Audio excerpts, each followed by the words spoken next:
Small boats, loaded with wares, sped to the great liner as she was entering the harbour. Before she had anchored, the men from the boats had climbed on board, and the decks were soon covered with colourful rugs from Persia, silks from India, copper coffee pots, and beautiful handmade silverware. It was difficult not to be tempted. Many of the tourists on board had begun bargaining with the tradesmen, but I decided not to buy anything until I had disembarked. I had no sooner got off the ship than I was assailed by a man who wanted to sell me a diamond ring. I had no intention of buying one, but I could not conceal the fact that I was impressed by the size of the diamonds. Some of them were as big as marbles. The man went to great lengths to prove that the diamonds were real.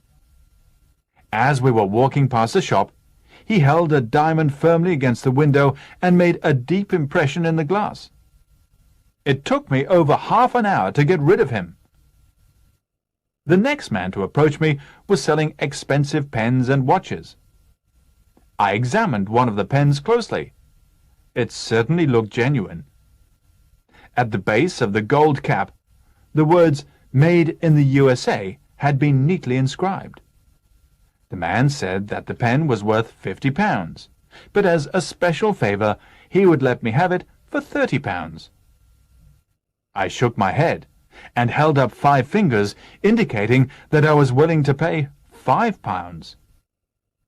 Gesticulating wildly, the man acted as if he found my offer outrageous, but he eventually reduced the price to £10.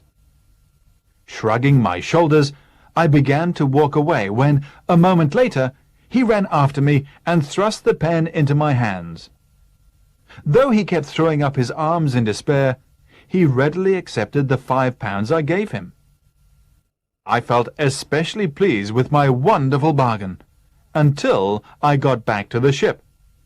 No matter how hard I tried, it was impossible to fill this beautiful pen with ink, and to this day it has never written a single word.